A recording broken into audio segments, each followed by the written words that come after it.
mentioned earlier, ang daming mga artists na pag sinabing Cebu, ang venue mo, nakakatakot talaga. The reason for that, I guess, it's Cebuanos have a very high standard of what we call entertainment.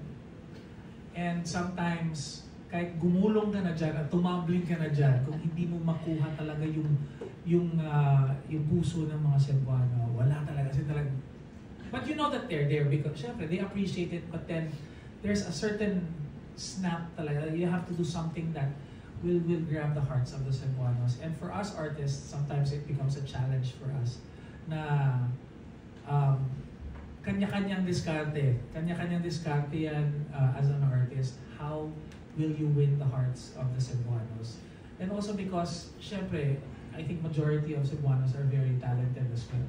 That's why the standards are very high.